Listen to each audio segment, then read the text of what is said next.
तो आज जो है हम लोग 12th क्लास का हिंदी जो है शुरू करने जा रहे हैं और पहला चैप्टर आज का अपना रहेगा बातचीत, जिनके लेखक है बालकृष्ण भट्ट जी। ठीक है? तो आपको जो है किताब पढ़ना बहुत ही ज़रूरी है, क्योंकि यहाँ से लगभग आधा क्वेश्चन रहेगा और आधा जो है आपको व्याकरण से रहेगा। ठीक है? तो इसलिए आपको किताब पढ़ना ज़रूरी हो जाता है।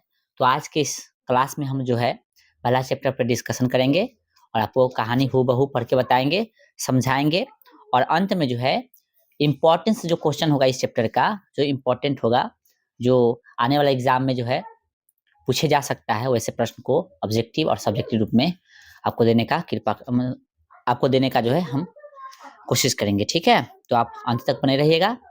चलिए आज शुरू करते हैं पहला चैप्टर बातचीत। और बातचीत के लेखक, जैसे कि आपको शुरू में हमने बता दिया, बालकृष्ण भट्ट जी है। जन्म की बात किया जाए तो इनका जन्म जो है 23 जून 1844 को हुआ। निधन निधन मतलब इनका मृत्यु मृत्यु 20 जुलाई 1914 को हो गया। ठीक है? ध्यान दीजिएगा, जन्म कब हुआ? 23 जून 1844 और निधन जो है 20 जुलाई को हो गया, 20 जुलाई 1914। ठीक है? निवास स्थान की बात किया जाए तो इलाहाबाद उत्तर प्रदेश के थे। उत्तर प्रदेश, हाँ, जिसे हम लोग यूपी बोलते हैं। ठीक है? इलाहाबाद का वर्तमान जो है नाम चेंज कर प्रयागराज रख दिया गया है। ठीक है? आपको जानकारी होना चाहिए। और बात करें हम लोग बालकृष्ण भट्ट जी का माता-पिता का नाम, तो माता का नाम पार्वती देवी एवं पिता का नाम बेनी प्रसाद भट्ट। ठीक है? पिता एक व्यापारी थे और माता एक सुसंस्कृत महिला, जिन्होंने बालकृष्ण भट्ट के मन में अध्ययन की रुचि एवं लालसा जगाई। यानी कहने का मतलब जो है अध्ययन अध्ययन का जो लालसा का यहाँ रुचि मतलब मन लगना, ठीक ना, उनका मम्मी से ही सीखा, मतलब समझिए तो मम्मी ने ही इनको जो है पढ़ने में यानी अध्ययन कराने में मन लगाया, समझिए तो। ठीक है? अगला है शिक्षा। तो शिक्षा कहाँ किए थे? प्रारंभ में संस्कृत का अध्ययन जो है 1867 में प्रयाग के मिशन स्कूल से एंट्रेंस की परीक्षा दी। अच्छा, जो अभी हम पढ़ रहे हैं, आप लोग भी अपना किताब निकाल के जो है रखे रहिए। हम जो लाइन पढ़ रहे हैं, आप भी कोशिश कीजिएगा उस पे आपका उंगली हो, ताकि हम जो बोल रहे हैं आप सुन पाएँ और उसको देख भी पाएँ। ठीक है? चलिए, तो बात किया जाए कि अध्ययन की बात हुआ तो शिक्षा की बात हो, तो शिक्षा जो है प्रारंभ में संस्कृत का अध्ययन, शुरू में संस्कृत का अध्ययन किए। 1867 में के प्रयाग के मिशन कथी है? मिशन, हाँ, मिशन स्कूल में से एंट्रेंस की परीक्षा दिए। और वृत्ति तो 1869 से 1875 तक का प्रयाग के मिशन स्कूल में अध्यापन। ठीक है? वृत्ति मतलब इनका कार्यक्रम। और 1885 में प्रयाग के CAV, ठीक है? प्रयाग के CAV, कौन-सा? CAV, प्रयाग के जो CAV स्कूल, ठीक है, था, उसमें संस्कृत का अध्यापन यानी संस्कृत इन्होंने पढ़ाया।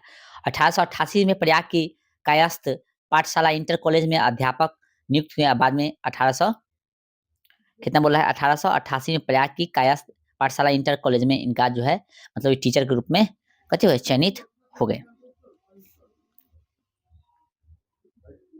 सॉरी, हम अभी एक चीज़ गलती बता दिए हैं। 1850 में प्रयाग में जो CAV स्कूल था ना, वहाँ पे संस्कृत में ये अध्ययन किए थे। ठीक है? यानी अध्यापन मतलब ये अध्ययन वहाँ पे किए थे। और 1888 में जो है प्रयाग की कायस्थ पाठशाला इंटर कॉलेज जो है प्रयागराज में, ठीक ना, वहाँ पे जो है इन्होंने अपना अध्यापक नियुक्त किया, मतलब ये इनको टीचर बनाया गया वहाँ पे। ठीक है? किंतु उग्र स्वभाव के कारण नौकरी छोड़नी पड़ी और उसके बाद से लेखन कार्य पर ही निर्भर। ठीक है? लेकिन ये उग्र स्वभाव के थे, मतलब जल्दी गुस्सा आ जाते थे, जिसके कारण क्या हुआ, इनको नौकरी से हाथ धोना पड़ गया।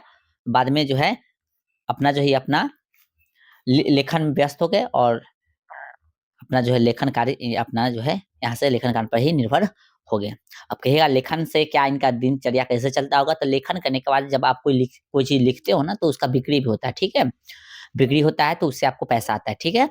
चलिए, विशेष परिस्थिति के बारे में समझते हैं। तब पिता के निधनोपरांत नैतिक व्यापार संभालने के नाम पर गृह कलह का सामना, यानी कहने का मतलब जो है इनका जब पिता का मतलब देहांत हो गया, तो व्यापार संभालने के नाम पर गृह कलह, यानी इनका व्यापार कौन संभालेगा, ऐसा इसी कारण से गृह कलह यानी घर में जो होता है ना झगड़ा, लड़ाई थोड़ा-मोड़ा, वही जो है प्रारंभ हो गया। पैतृक घर छोड़कर घोर, क्या बोल रहा है भाई यहाँ पे? पैतृक घर छोड़कर घोर आर्थिक संकट से जूझते हुए हिम्मत से काम लिया और साहित्य के प्रति समर्पित रहे। यानी पैतृक घर छोड़ दिए और घोर आर्थिक संकट से जूझते रहे। नहीं, घर छोड़े तो ऐसा नहीं है कि मतलब बहुत पैसा वाला घर, ऐसा नहीं था।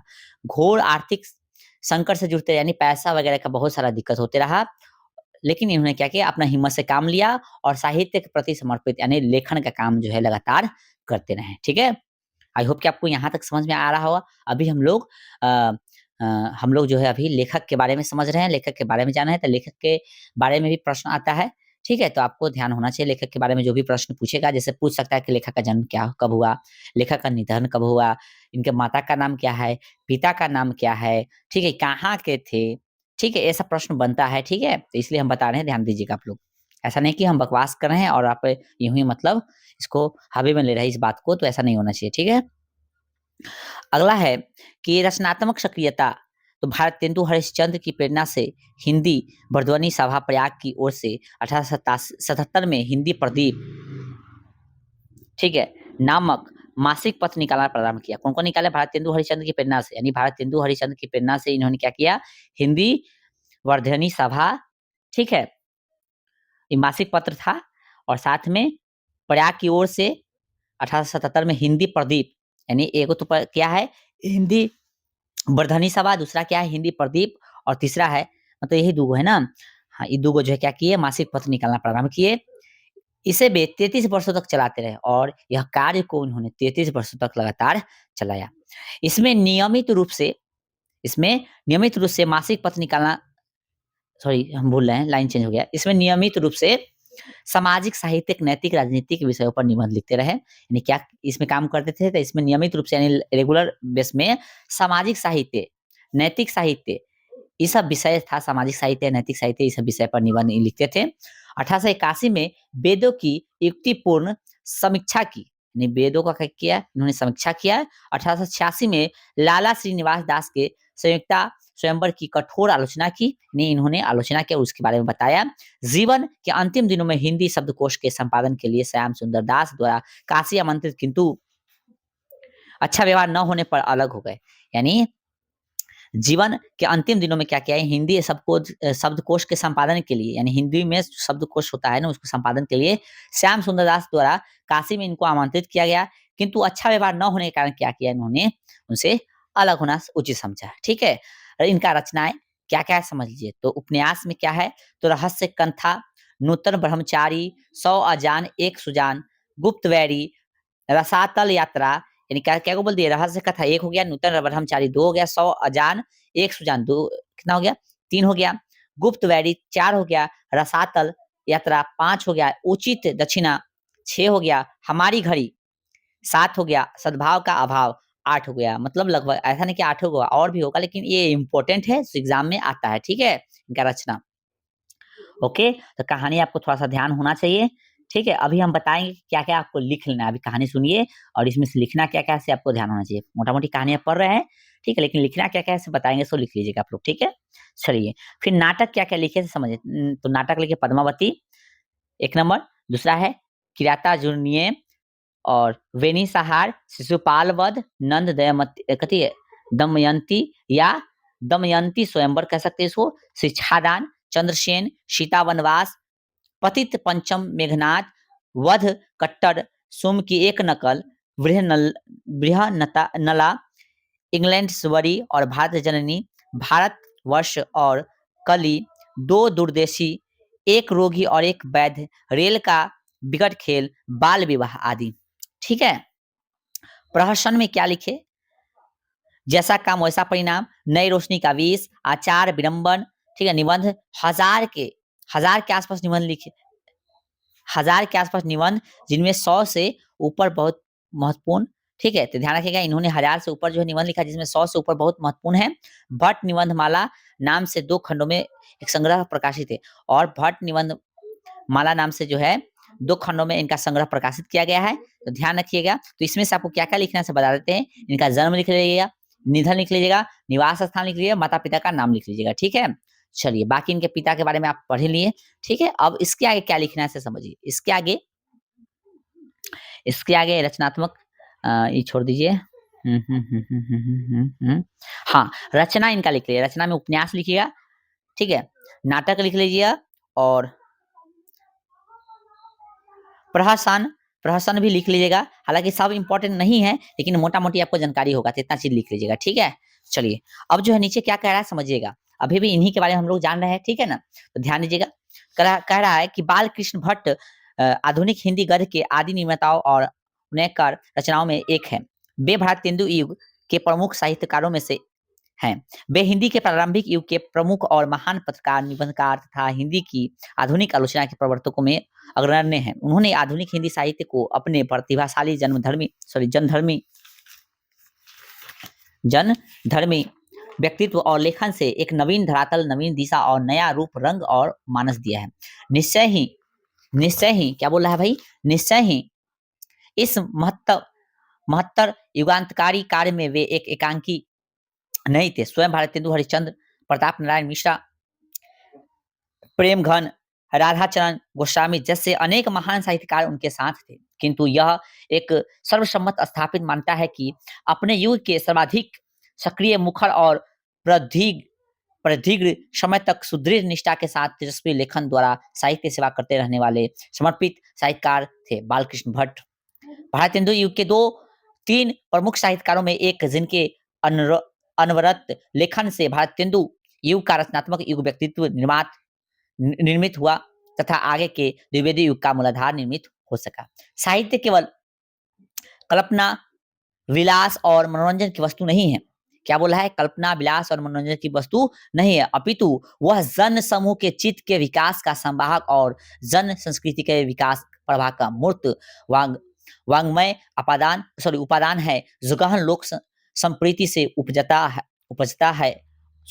और दिशा पाता है। यह बोधपूर्ण प्रधान मान्यता भारतेंदु युग के साहित्य से बनती है और इसके दृष्टाओं में बालकृष्ण भट्ट प्रमुख और आधुनिक हिंदी नवजागरण और राष्ट्रीय आंदोलन के दौर में नए सिरे से अपनी भाषा और साहित्य की मौलिक लोकवादी प्रकृति एवं जातीय निष्ठा की पहचान करते हुए तदनुरूप दिशा और प्रवाह देने का कार्य जिन महान लेखकों ने अपनी रचनात्मक गतिविधियों द्वारा संपन्न किया, उनमें भट्ट जी विशेष रूप में स्मरणीय है। स्मरणीय मतलब याद करने योग्य है, ठीक है। तो अभी जो भी पढ़ रहे हैं आपको सिर्फ याद होना चाहिए, थोड़ा सा पढ़ रहे हैं उसको ध्यान दीजिए, लिखने की जरूरत है नहीं, ठीक है। अगला पॉइंट है कि बालकृष्ण भट्ट गद्यकार थे। क्या थे, गद्यकार थे। ध्यान रखिएगा, बालकृष्ण भट्ट क्या थे, गद्यकार थे। अब जब गद्यकार बोल ही दिए हैं तो एक प्रश्न, एक बात आपको जानकारी होना चाहिए। इधर आप जब किताब शुरू कीजिएगा तो वहां लिखा मिलेगा आपको, गद्य लिखना भाषा को सार्वजनिक करते जाना है। यानी जब कोई व्यक्ति गद्य लिखता है तो समझिए भाषा को सार्वजनिक करते जाना है। मतलब कहने का मतलब जब कोई व्यक्ति गद्य लिख रहा है ना, तो भाषा को सार्वजनिक मतलब भाषा को लोगों के बीच पहुंचा रहे हैं, ठीक है। सार्वजनिक कर रहे हैं मतलब लोगों के बीच भाषा आपका जा रहा है, ठीक है। चलिए तो आगे क्या भाई, कहाँ थे, सॉरी। बालकृष्ण भट्ट गद्यकार थे। अपनी अभिरुचि, मानस और प्रतिभा से परिवेश और यथार्थ से संपूर्ण सरोकार रखने वाले लेखक पत्रकार उनके गद्य की भाषा और कला की जरे भी परिवेश और यथार्थ में ही थी। लोक व्यवहार में बोलचाल, बातचीत और अभिव्यक्ति में मूर्त भाषा और कला ही उनके गद्य का कलेवर बन जाती है। वह नवजागरण और स्वाधीनता संघर्ष का दौर था, जिसमें भीतरी और बाहरी, स्वदेशी और विदेशी शक्तियों से टकराव और संघर्ष ही जागरूक गद्य लेखक की नियति थी।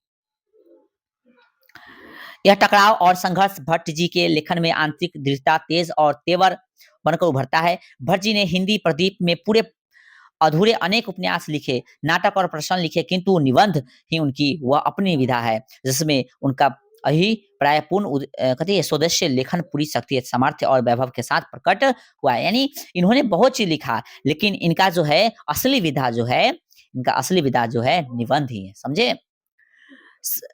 सामयिक समस्याओं पर उन्होंने जमकर लिखा। बाल विवाह, स्त्री शिक्षा, महिला स्वातंत्र्य, राज प्रजा, कृषकों की दुर्व्यवस्था, अंग्रेजी शिक्षा, सुशिक्षितों में परिवर्तन, देश सेवा, आत्मविश्वास आदि विषयों पर उन्होंने खूब लिखा। इस सब विषय पर भी उन्होंने खूब लिखा। विविध मनोभाव और भाषा साहित्य के विषयों पर भी खुलकर लिखा।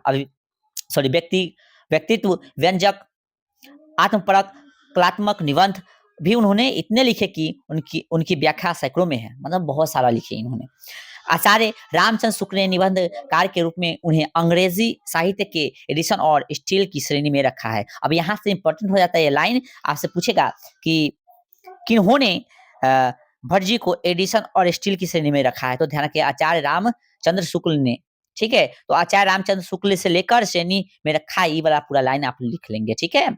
चलिए कौन सा लाइन, आचार्य रामचंद्र शुक्ल ने निबंधकार के रूप में उन्हें अंग्रेजी साहित्य के एडिशन और स्टील की श्रेणी में रखा है, तो ये आप लिख लेंगे, ओके। यहाँ प्रस्तुत बातचीत शीर्षक निबंध उनके निबंधकार व्यक्तित्व और निबंध कला के साथ साथ भाषा शैली की भी प्रतिनिधित्व करता है। प्रस्तुत निबंध भट्ट जी के बारे में है, ऊपर कही गई बातों को सहज ही पुष्टि और प्रमाणित करता है। तो बातचीत के बारे में जो है भट्ट जी के बारे में दिले है, और बातचीत के बारे में इस कहानी को हम लोग, मतलब इस गद्य को हम लोग पढ़ेंगे, ठीक है। अच्छा, उसी से रिलेटेड गद्य हम लोग चैप्टर शुरू करने से पहले कुछ लाइन नीचे दिया गया है, उसको हम पढ़ने की कोशिश करेंगे। क्या कह रहा है कि उनकी वास्तविक प्रतिभा एक अध्ययनशील विद्वान और तीक्ष्ण बुद्धि आलोचक की है। उन्हें आधुनिक हिंदी आलोचना का जन्मदाता कहना अनुचित न होगा। यानी कह रहे हैं लोग, सॉरी, रामविलास शर्मा जी कह रहे हैं कि भट्ट जी जो है वास्तविक प्रतिभा एक अध्ययनशील विद्वान और तीक्ष्ण बुद्धि आलोचक की है। यानी ये वास्तविक में प्रतिभाशाली है, ये अध्ययनशील विद्वान यानी पढ़ने वाले व्यक्ति में से है, और इनका जो बुद्धि है आलोचक की है। आलोचक मतलब किसी में कमी जो निकल रहा है उसको बताने का है, ठीक है। उन्हें आधुनिक हिंदी आलोचना का जन्मदाता कहना अनुचित नहीं होगा, मतलब कह सकते हो। धर्म और दर्शन को सामाजिक विकास की कसौटी पर कसकर बालकृष्ण भट्ट ने प्रगतिशील आलोचना की नींव डाली थी। ये कौन कहे हैं उनके बारे में, रामविलास शर्मा जी। आइए हम लोग चैप्टर शुरू करते हैं, बातचीत। तो इसे तो सभी स्वीकार करेंगे कि अनेक प्रकार की शक्तियां जो वरदान की भांति ईश्वर ने मनुष्य को दी है, उनमें वाक शक्ति भी एक है। यानी आप, मतलब इस चैप्टर के अकॉर्डिंग कहा जा रहा है कि इसे तो सभी स्वीकार करेंगे कि अनेक प्रकार की शक्तियां जो वरदान की भांति ईश्वर ने मनुष्य को दी है, उनमें वाक शक्ति भी एक है। यानी कह रहे हैं कि जो ईश्वर ने हमें शक्तियां दिया, ठीक ना, आप भली भांति उसको पहचानते हैं। उसमें से एक जो शक्ति है वाक शक्ति, वाक शक्ति मतलब बोलने की शक्ति, ठीक है। उसमें से बोलने की शक्ति क्या है, एक है। तो यदि मनुष्य की और इंद्रियां अपनी अपनी शक्तियों में अवकलित रहती है और वाक शक्ति मनुष्य में न होती, तो हम नहीं जानते कि इस गूंगी सृष्टि का क्या हाल होता। यानी कहा जा रहा है कि यदि हमारी इंद्रियां, ठीक है, अपनी शक्तियों में अवकलित रहती और वाक शक्ति मनुष्य में न होती, यानी हमारी जो ज्ञानेंद्रिया अपना काम करता रहता, लेकिन हमारे पास वाक शक्ति नहीं होती, ठीक है, बोले की क्षमता नहीं होता, तो न जाने गूंगी सृष्टि का क्या होता। यानी न जाने इस गूंगी सृष्टि का, मतलब कोई बोलता ही नहीं तो इस सृष्टि का क्या होता, ऐसा लेखक कह रहे हैं, क्या होता पता नहीं। सब लोग लुंग पुंज से मानो कोने में बैठा दिए गए होते। यानी कह रहे हैं कि सब लोग जो है लुंज पुंज से हो मानो कोने में बैठा दिए गए होते, और जो कुछ सुख दुख का अनुभव हम अपनी दूसरी इंद्रिया के द्वारा करते, उसे अवाक होने के कारण आपस में एक दूसरे से कुछ न कह सुन सकते। यानी कहा जा रहा है कि यदि हम बोल नहीं पाते तो लोग लुंज पुंज हो जाता, कहीं कोना में बैठा रहता, और बोल नहीं पाते, लेकिन शरीर से कितना चीज महसूस करते उतना अच्छा नहीं होता, इसका कहने का मतलब। और कुछ सुख दुख का अनुभव हम अपनी दूसरी इंद्रिया द्वारा करते, उसे अवाक होने के कारण मतलब आपस में एक दूसरे से कुछ न कह सुन सकते। इस वाक शक्ति के अनेक फायदे में स्पीच वाक, अच्छा रुक जाइए, ये लाइन को पढ़ेंगे लेकिन उससे पहले समझ लीजिए। कह रहा है यहाँ पे इंपॉर्टेंट लाइन है कि सब लोग लुंजपुंज से हो माने कोनों में बैठा दिए गए होते, और जो कुछ सुख दुख का अनुभव हम अपनी दूसरी इंद्रियों के द्वारा करते, उसे अवाक होने के कारण आपस में एक दूसरे से कुछ न कह सुन सकते। यानी मान लीजिए हमारे पास आवाज नहीं होता, तो हम कोई चीज फील भी करते तो एक दूसरे को कह नहीं सकते, तो वो चीज अच्छा से फील नहीं होता, ठीक है ना। चलिए फिर आगे क्या कह रहा है कि इस वाक शक्ति अर्थात बोलने की शक्ति, इस वाक शक्ति के अनेक फायदे में स्पीच वक्तृता और बातचीत दोनों हैं। यानी इस बातचीत के अनेक फायदे में स्पीच और वक्तृता और बातचीत दोनों हैं, किंतु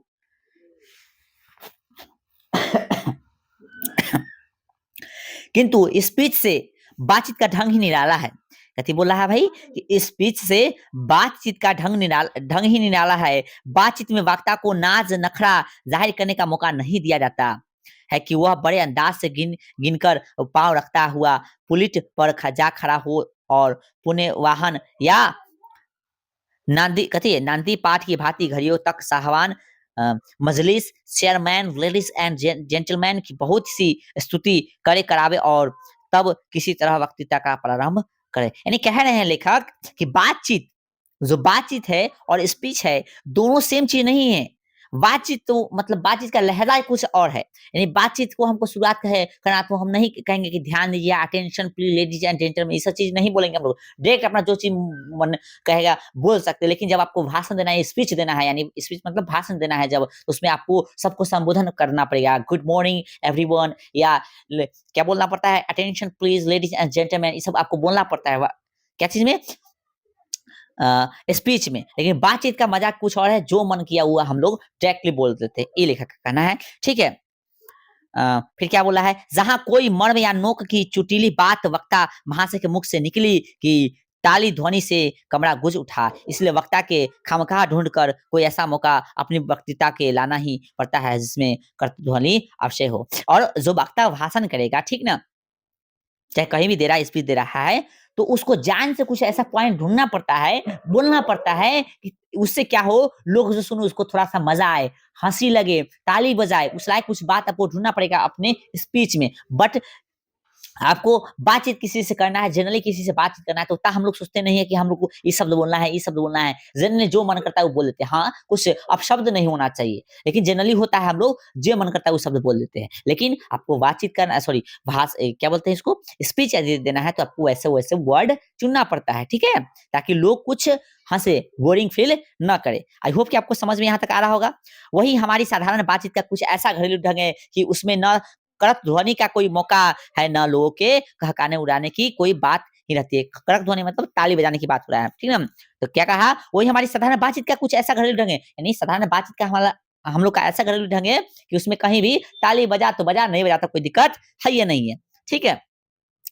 हम दो आदमी प्रेम पूर्वक संलाप कर रहे हैं, कोई चुटीली बात आ गई, हंस पड़े। यानी कोई आदमी, दो आदमी आपस में बात कर रहा है, चुटीली बात आया तो हंस पड़ा। मुस्कुराहट से होठों का केवल फर्क उतना ही इस हंसी की अंतिम सीमा है। मतलब आप दो आदमी बात कर रहे हैं ना, तो कोई मुस्कुराहट वाला कोई मतलब समझिए कमेडी टाइप की कोई बात हो गया, तो थोड़ा सा हंस दिए, मुस्कुरा दिए, बस वही बात हो गया, बात ठीक ना, बातचीत हो गया वही।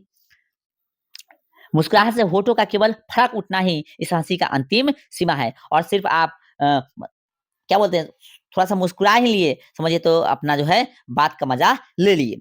स्पीच का उद्देश्य सुनने वालों के मन में जोश और उत्साह पैदा करना है, और उस स्पीच जो देता है उसका उद्देश्य ये होता है कि हम जो स्पीच दे रहे हैं सामने वाले को मन में जोश भर दे, एकदम लगे कि हाँ कोई बंदा बोल रहा है, एकदम एकदम जोश से उबल पड़े, समझिए तो इस तरह से उसको फील होना चाहिए कि हाँ सामने वाला बोल रहा है, ठीक ना। और आपको हंसाएगा भी, आपको बोरिंग फील नहीं होना चाहिए, इसलिए उसको नया नया वर्ड भी जोड़ना पड़ता है। ठीक है, लेकिन बात हम लोग करते तो इतना सोचते कहाँ है। ठीक है, आगे बोल रहा है कि घरेलू बातचीत मन रमाने का ढंग है, उसमें स्पीच की वह कहती है संजीदगी बेकदर हो धक्के खाती फिरती है। और घरेलू बातचीत मन रमाने का ढंग है, यानी घरेलू जो हम लोग बातचीत करते हैं ऐसी करते हैं, उसमें स्पीच के वह कहते संजीदगी बेकदर हो धक्के खाती फिरती है। और नहीं स्पीच वाला जो बात है हम लोग इसमें से बोल भी नहीं करते घर में, न तो स्पीच वाला कोई बात कोई शब्द चुन के बोलिएगा घर पे तो कहेगा बड़का अंग्रेजी फेंकता है रे, है कि नहीं। कोई स्टैंडर्ड वर्ड बोल दीजिएगा तो कहेगा बड़का अंग्रेजी फेंकता है, बड़का हिंदी बोलता है। तो इसलिए हम लोग क्या करते हैं, बातचीत जब करते हैं घरेलू बातचीत,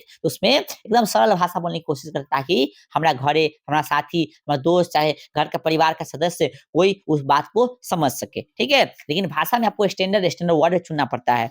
ठीक है, आगे हम लोग चलते हैं, बढ़ते हैं। कह रहा है कि जहाँ आदमी की अपनी जिंदगी मजेदार बनाने के लिए खाने पीने, चलने फिरने आदि की जरूरत है, वहाँ बातचीत की भी उसको अत्यंत आवश्यकता है। यानी कहने का मतलब है, जहाँ आदमी को अपनी जिंदगी मजेदार बनाने के लिए खाने पीने, चलने फिरने आदि की जरूरत है, वहाँ बातचीत की भी उसको अत्यंत आवश्यकता है। यानी कोई आदमी अपना जिंदगी मजेदार बना रहा है, मजेदार बनाना चाहता है, तो उसको खाना पीना की जरूरत है, चलना की जरूरत है, लेकिन वो बात नहीं करता है, एकदम गुमसुम रहता है, तो क्या उसका जिंदगी मजेदार होगा? बिल्कुल नहीं होगा। ठीक है, आप ही भर दिन गुमसुम रहेगा तो आपको मजे नहीं, सोचिए क्या जिंदगी है यार, समझ में कुछ नहीं आ रहा है, एकदम गुमसुम है, कोई बोलने वाला नहीं, कोई बतियाने वाला नहीं, कोई समाज नहीं, कोई मतलब कुछ नहीं, आपको मजे नहीं आएगा जिंदगी से। तो इसलिए आपको खाना पीने के साथ साथ आपको बोलना भी जरूरी है। ऐसा नहीं कि बेगर मतलब का नहीं बोलना है, लेकिन बोलना है। ठीक है, कोई बोलने वाला होना चाहिए, किसी बतियाने वाला है, मतलब फैमिली का सदस्य कुछ होना चाहिए, नहीं तो फिर आपका ज़िंदगी का समझिए तो बातचीत ज़िंदगी में है ही नहीं, तो समझिए ज़िंदगी खत्म, कहानी खत्म।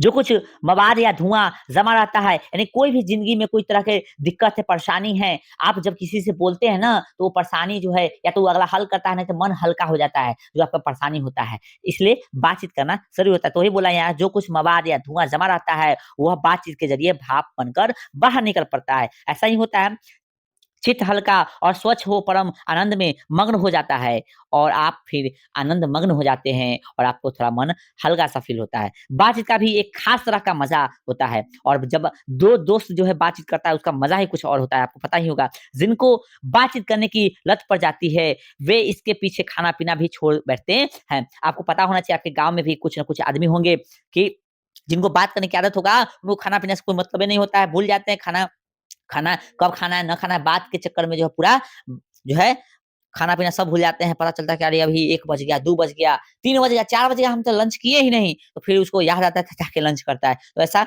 हर गाँव में 1 ना 2 व्यक्ति होता ही है। अपना बड़ा खर्च कर देना अपना बड़ा खर्च कर देना उन्हें पसंद आता है और अपना टाइम जो है ऐसे ही बर्बाद कर देना बात करने के चक्कर में उनको बड़ा पसंद आता है। पर वे बातचीत का मज़ा नहीं खोना चाहते हैं पर वे बातचीत का मज़ा नहीं खोना चाहते हैं। रॉबिन्सन क्रूसो का किस्सा बहुता लोगों ने पढ़ा होगा। कौन? रॉबिन्सन क्रूसो का किस्सा बहुत लोगों ने पढ़ा होगा, जिसे 16 वर्ष तक मनुष्य मुख देखने को भी नहीं मिला। कथी बोले? जिसे मतलब ये वो व्यक्ति थे जिसे 16 वर्ष तक मनुष्य मुख देखने को भी नहीं मिला। लेकिन रॉबिन्सन क्रूसो जो थे उनको जो है 16 वर्षों तक मनुष्य का मुख देखने को नहीं मिला। कुत्ता, बिल्ली आदि जानवरों के बीच वे कथी बोला कुत्ता, बिल्ली आदि जानवरों के बीच में रह 16 वर्ष के उपरांत उसने फ्राइडे के मुख से एक बात सुनी। यानी 16 साल ईसा के बीच में रहा और एक बात सुनी किसके नाम से मुख से? फ्राइडे के नाम से। यद्यपि उसने अपनी जंगली बोली में कहा था पर उस समय कथी बोल रहा है कि उसने अपनी जंगली बोली में कहा था पर उस समय रविशन को ऐसा आनंद हुआ मानो उसने नए सिरे से फिर से आदमी का चोला पाया है। मान लीजिए जंगली भाषा ही बोला लेकिन उसको लगा कि समझिए तो मजा आ गया। इससे सिद्ध होता है कि मनुष्य की वाक शक्ति में कहाँ तक लुभा लेने की ताकत है, जिनसे केवल पत्र व्यवहार है, कभी एक बार भी साक्षात्कार नहीं हुआ है। उन्हें अपने प्रेमी से बात करने की कितनी लालसा रहती है और इसमें प्रेमी का ज़िक्र कर दिया है कि कोई प्रेमी से बात करता है तो उसको कितनी लालसा रहता है कि हाँ भाई बात हो सके।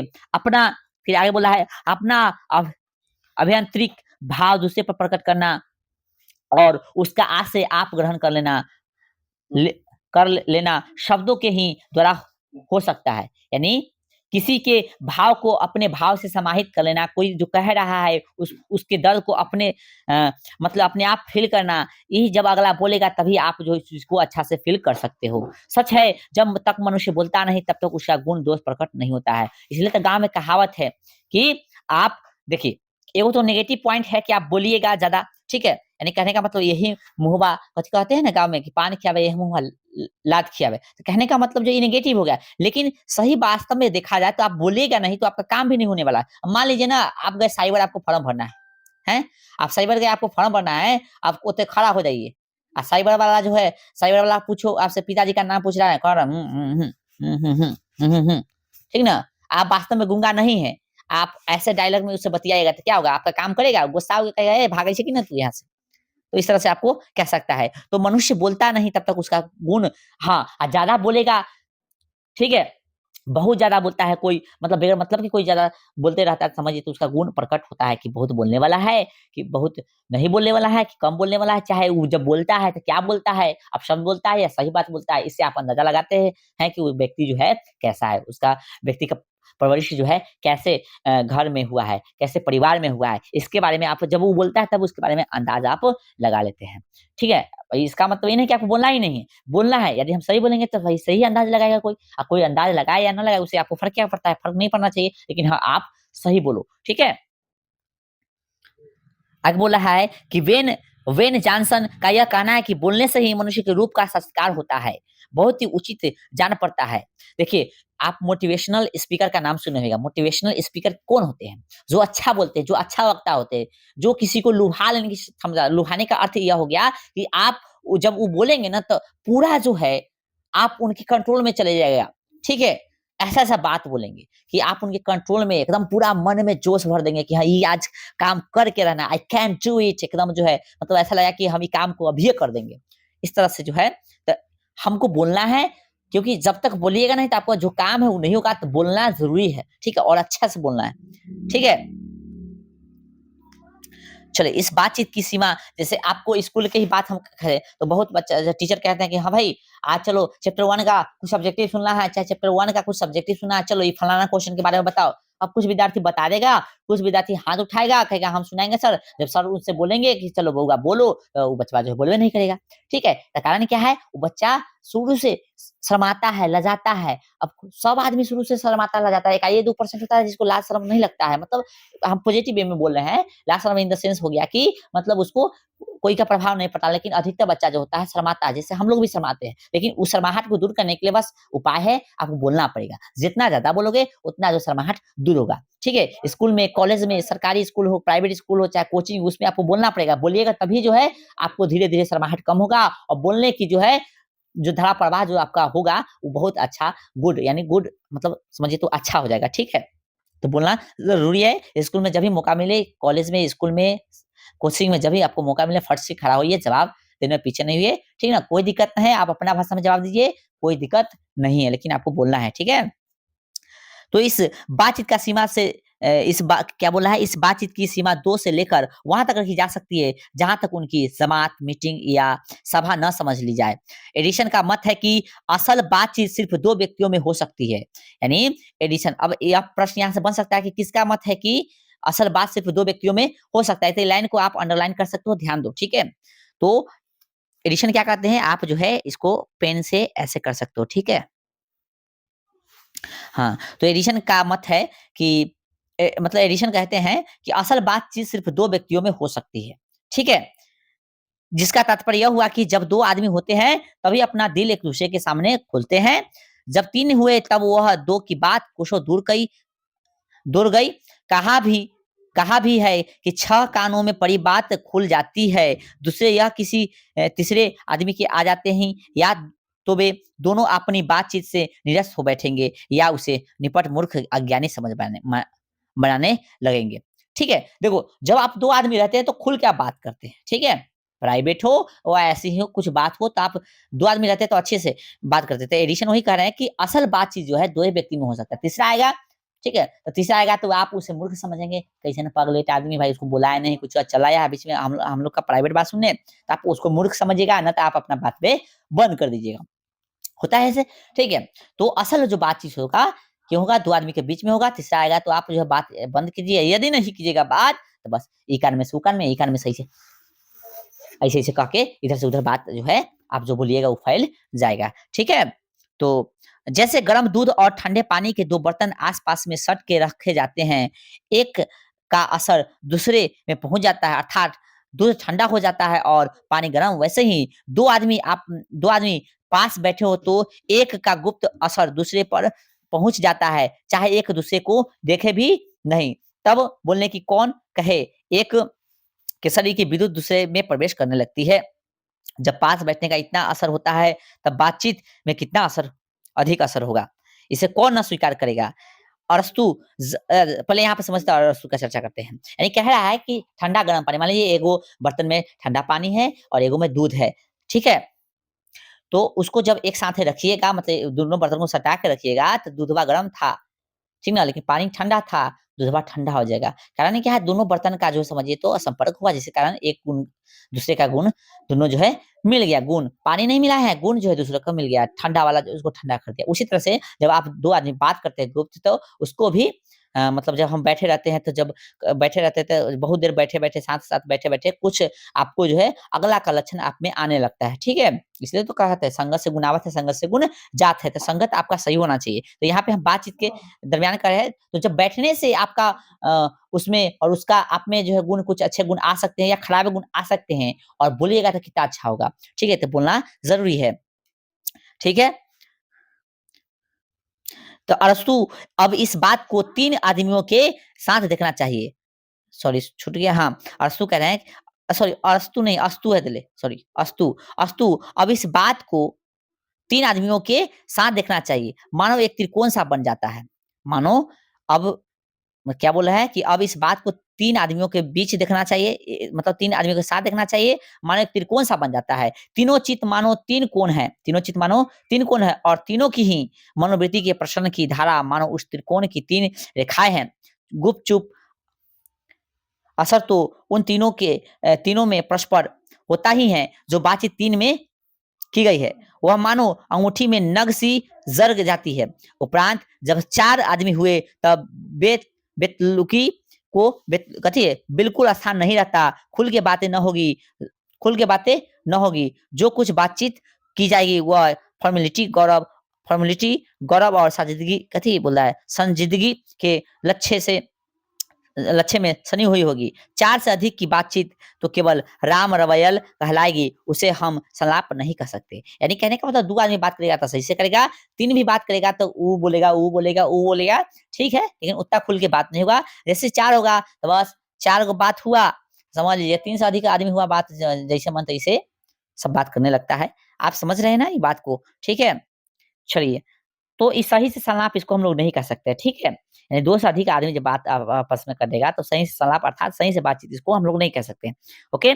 चलिए आगे बढ़ते हैं हम लोग। इस बातचीत के अनेक भेद हैं और इस बातचीत की कथी है अनेक भेद है। 2 बुड्ढों की बातचीत प्रायः ज़माने की शिकायत पर हुआ करती है। यानी जब 2 बूढ़े मतलब जो बूढ़े व्यक्ति बात करेंगे तो ज़माने की शिकायत करेंगे कि हमारे ज़माने में ऐसे थे, अब ऐसे हैं, तो ये मतलब चाहे उस समय ये चीज़ मतलब बहुत कष्ट था, उस समय ऐसे था, वैसे था, लेकिन अब ये चीज़ें नहीं है। समझ रहे हैं ना आप लोग? जैसे मान लीजिए पहले अनाज यानी खाने के लिए बहुत कम मिलता था, है ना? पहले इतना मतलब समझ सकते हो कि जितना चीज़ अभी है वर्तमान में आपको खाने के लिए चाहे मशीन है, तो कह सकते हैं कि पहले हम लोग खेत खेत जो है कथी से हल से जोतते थे, अब तो ट्रैक्टर हो गया है। ऐसे कह सकते हैं, शिकायत कर सकते हैं।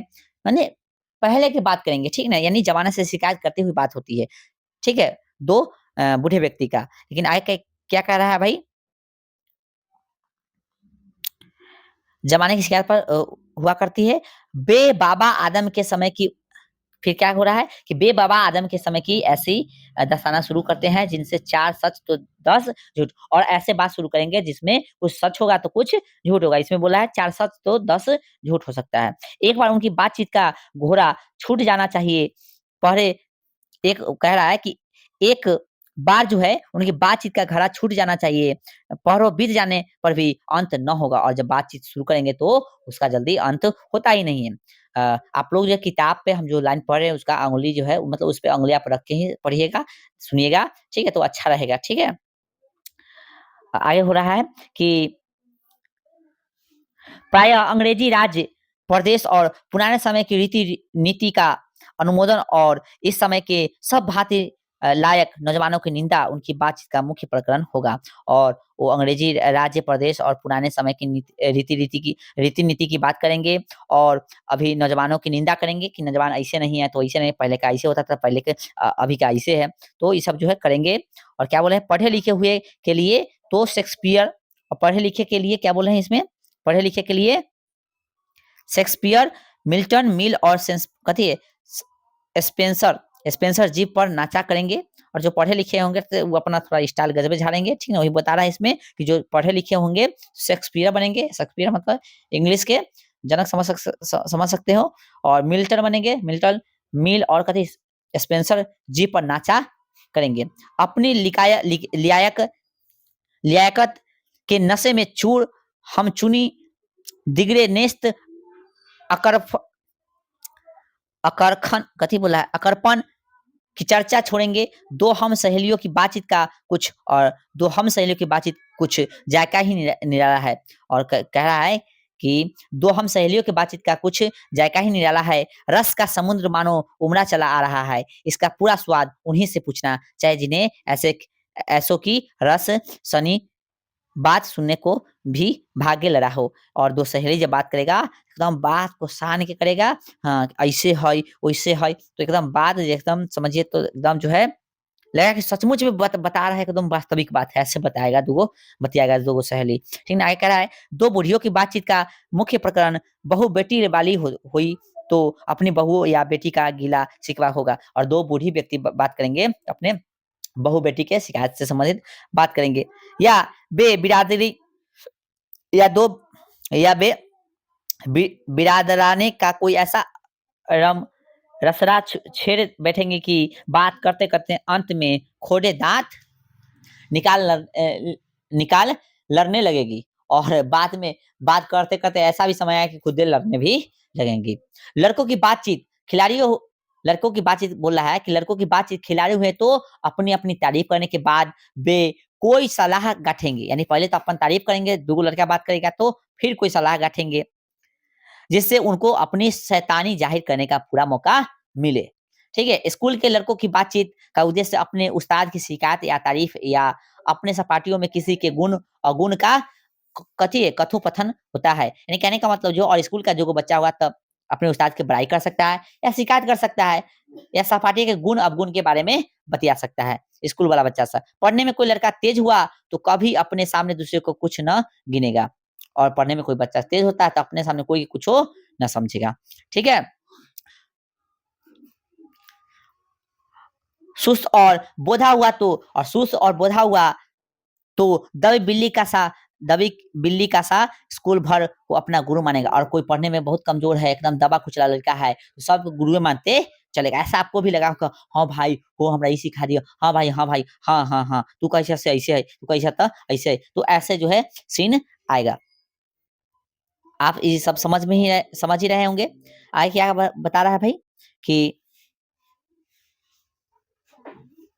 इसके अलावा बातचीत की और बहुत सी किस्से है। राजकाज की बात, व्यापार संबंधी बातचीत, दो मित्रों में प्रेमालाप इत्यादि हमारे देश में अशिक्षित लोगों में बदकही होती है। और हमारे देश में जो अशिक्षित लोग होते हैं उन दोनों में कथी होता है, बदकही होती है।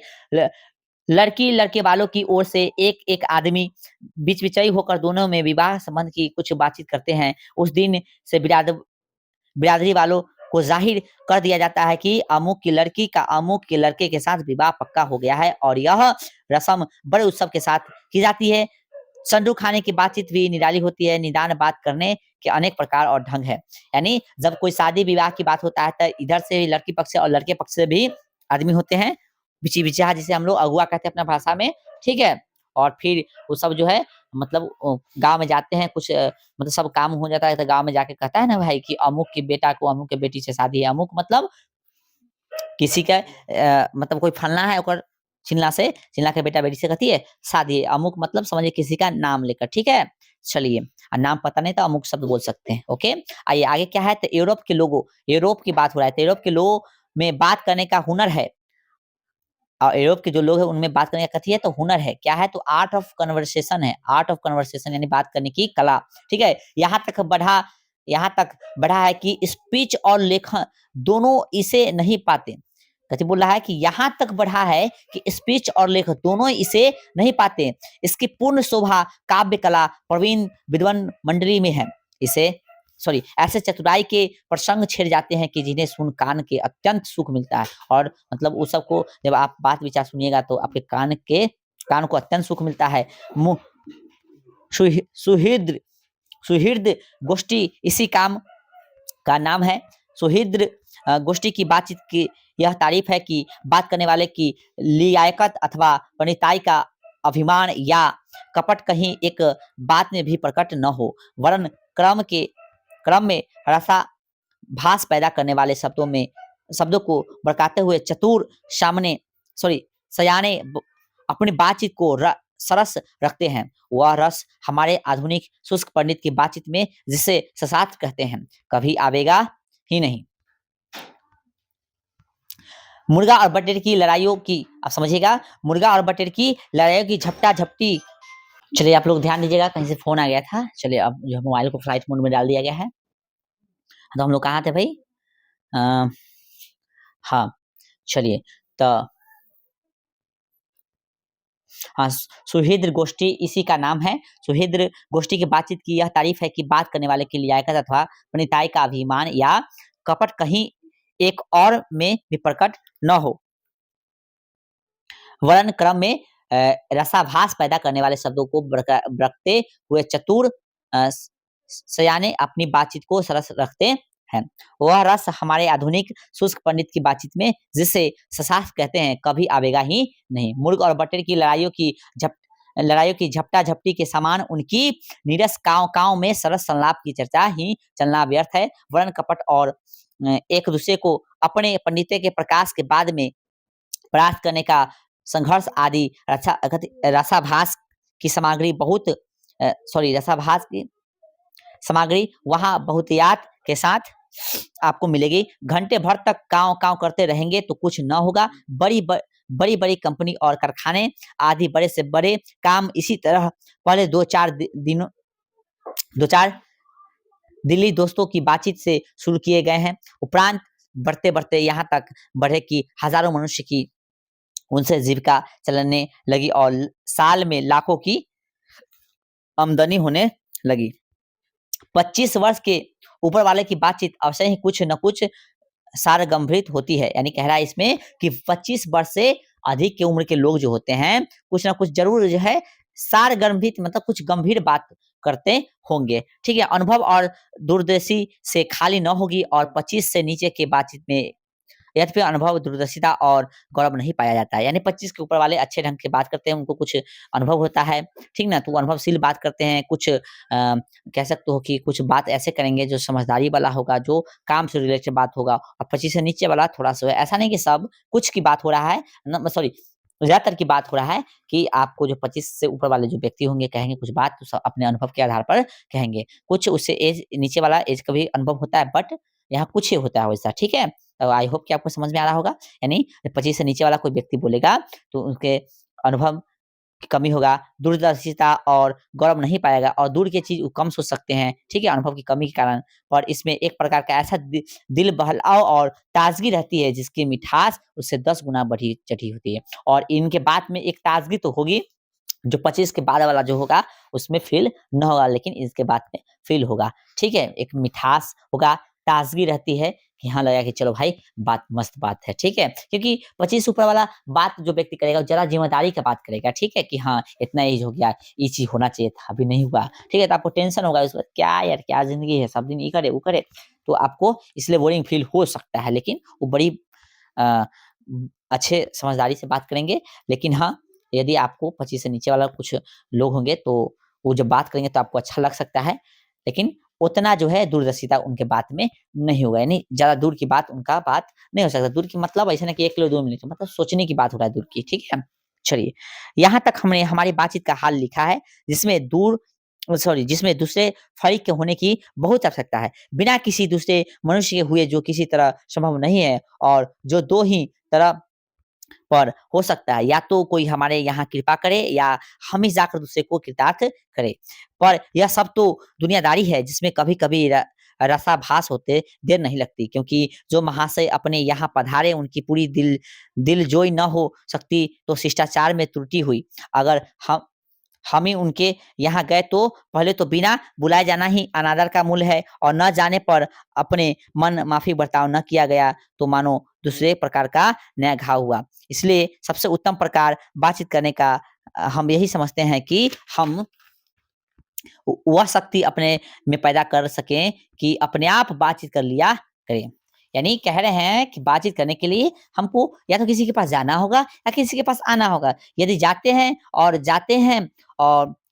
हैं तो भाई सोचेगा कि भाई हम बुलाए भी नहीं, चला है तो एगो अनादर की बात भाव आ जाएगा आपके मन में, ठीक है? कि इंसल्ट मेरा कर दिया या वो आता है उसके मुताबिक आप बात नहीं करते हैं तो उसको थोड़ा अच्छा सा फ़ील नहीं होगा। तो इससे अच्छा है कि आप अपने अंदर ऐसा शक्ति पैदा कर लीजिए कि आप खुद से भी बात कर सको, ठीक है? समझा? इसमें कह रहा है कि वह शक्ति अपने में पैदा कर सकें कि अपने आप बात कर लिया करें। हमारी भीतरी मनोवृत्ति प्रति क्षण क्षण नए नए रंग दिखाया करती है। वह प्रपंचात्मक संसार का एक बड़ा भारी आईना है, जिसमें जैसी चाहो वैसी सूरत देख लेना, कुछ दुर्घट बात नहीं है। यानी कहने का मतलब जो है, हमारे अंदर सब कुछ है। हम चाहे तो बहुत चीज़ अपने अंदर से निखार सकते हैं, लेकिन आप चाहिएगा तब, आप सोचिएगा तब, नहीं सोचिएगा नहीं समझिएगा तो नहीं हो सकता है। और जो एक ऐसा चमनिस्तान है जिसमें हर किस्म के बेल-बूटे खिले हुए हैं, ऐसे खिले हुए हैं। अच्छा, कुछ छूट गया लगता है ना? लाइन चेंज हो गया, सॉरी। तो सूरत देख लेना कुछ दुर्घट बात नहीं है, और जो एक ऐसा चमनिस्तान है जिसमें हर किस्म के बेल बूटे, क्या चीज़? तो बेल बूटे खिले हुए हैं। ऐसे चमनिस्तान की सैर में क्या कम दिल दहलाव है? मित्रों का प्रेमालाप कभी इसकी सुलभी कला तक भी नहीं पहुँच सका। इसी सैर का नाम ध्यान या मनोयोग या चित्त को एकाग्र करना है, जिसका साधन 1-2 दिन का काम नहीं है। यानी आप चाहते हैं कि हम खुद से बात करें, तो इसके लिए आपको कभी एकाग्रित होना पड़ेगा, यानी आपको साधना करना पड़ेगा, आपको प्रयास करना पड़ेगा अकेले में। मतलब अपने मनोयोग को एक ऐसा जो मतलब ट्रेन करना पड़ेगा कि आप खुद से बात कर सको। आपको योगा भी करना पड़ेगा, ठीक है? अपने मन में खोना पड़ेगा, तब जो है आप अपने आप से बात कर सकते हैं, ठीक है? और अपने आप को समझा सकते हैं। हम लोग आजकल ऐसा करते कहाँ हैं? लेकिन हम लोग को ऐसा करना चाहिए, सोचना चाहिए, समझना चाहिए, खुद को समय देना चाहिए, ठीक है? तभी ऐसा गुण आप में आएगा। इसमें बोल रहा है कि इसी शहर का नाम ध्यान या मनोयोग या चित्त को एकाग्र करना है, जिसका साधन 1-2 दिन का काम नहीं है। वर्षों के अभ्यास मतलब ट्रेनिंग के उपरांत यदि हम थोड़ी भी अपनी मनोवृत्ति स्थिर का अवाक हो अपने मन के साथ बातचीत कर सकें, तो मानो अहोभाग्य एक वाक शक्ति मात्र के दमन से न जाने कितने प्रकार का दमन हो गया है। हमारी जीभा कतरनी के समान सदा स्वच्छंद चला करती है, यानी हम लोग का जीभ जो है हमेशा कतरनी के समान चलते रहता है। उसे यदि हमने अपने काबू में कर लिया, यानी जीभ को अपने काबू में कर लिए, तो क्रोध अधिक यानी गुस्सा जो है बड़े-बड़े अजग्य शत्रु को बिना प्रयास जीत अपने वश में कर डाला। यानी आप जब अपने जीवा को अपने वश में कर लेते हैं, तो बड़े-बड़े दुश्मनों को आप जो है आसानी से मात दे सकते हैं। ठीक ना? समझे? इसलिए अवाक रह मतलब कभी-कभी बोलने की ज़रूरत ना हो तो ना बोलिए, इसलिए अवाक रह अपने बातचीत करने का यह साधन यावत साधनों का मूल है। यानी जब अपने आप से बात करने का आपके पास क्षमता होगा, तो क्या करोगे? आपको कोई क्रोध भी दिलाएगा, तो आप खुद से शांति से थोड़ा ऐसे ध्यान लगाओगे, या बस अपने आप से बोलोगे कि नहीं, ये गलत है, ऐसा नहीं बोलना है हमको कंट्रोल करना है। तो यही आपको आदत रहेगा, तो आपसे ये चीज़ न होगा। आप वहाँ पे जो झगड़ा करना चाहोगे, तो आपसे झगड़ा भी नहीं होगा, तो आपका समझिए वहाँ पे जो क्षय होने वाला था, लॉस होने वाला था, वो भी बच जाएगा। ठीक है? फिर आगे बोल रहा है कि इसलिए अवाक रह अपने बातचीत करने का यह साधन यावत साधनों का मूल है, शक्ति परम पूज्य मंदिर है, परमार्थ एकमात्र सोपान है। तो ये चैप्टर इस तरह से यहाँ पे समाप्त हो गया है, और इस चैप्टर से संबंधित जो इम्पोर्टेंस क्वेश्चन ऑब्जेक्टिव सब्जेक्टिव है, अभी हम आपको अ, यहाँ पे स्क्रीन पे देंगे। आप क्या कीजिएगा, यहाँ से जो इम्पोर्टेंट क्वेश्चन होगा लिख लीजिएगा और इसको याद करने की कोशिश कीजिएगा, ठीक है? और यदि आपको यह चैप्टर अच्छा लगा होगा, क्वेश्चन इम्पोर्टेंस लग रहा होगा, तो आप ठीक है, इसका जो है आप इस लेक्चर के बारे में कमेंट बॉक्स में आप अपने व्यू दे सकते हैं। आप अपना जो इससे सीखे उसको बता सकते हैं, ठीक है? तो आज के लिए हम लोग चलते हैं, मिलेंगे नेक्स्ट क्लास में। नेक्स्ट क्लास में मिलेंगे, हम लोग देखेंगे दूसरा चैप्टर, ठीक है? जिसका नाम है उसने कहा था। उसने कहा था, जिसका लेखक है चंद्रधर शर्मा गुलेरी, ठीक है? आप लोग बने रहिए, हम इसका कोशिश करेंगे ट्रिक भी मिल जाए आपको, ठीक है? हालाँकि ट्रिक व्रिक उतना अच्छा होता नहीं, आप क्या करो, कोशिश करो कि अच्छे से याद कर लें, ऐसे ही अभी चैप्टर वाइज़ पढ़िएगा तो आपको याद हो जाएगा, ठीक है? तो चलिए मिलते हैं नेक्स्ट क्लास में, ओके? तब तक के लिए बने रहिए, पढ़ते रहिए, मस्त रहिए, तैयारी करते रहिए, एकदम समय नहीं है, 1 फरवरी से आपका एग्ज़ाम स्टार्ट है, ठीक है?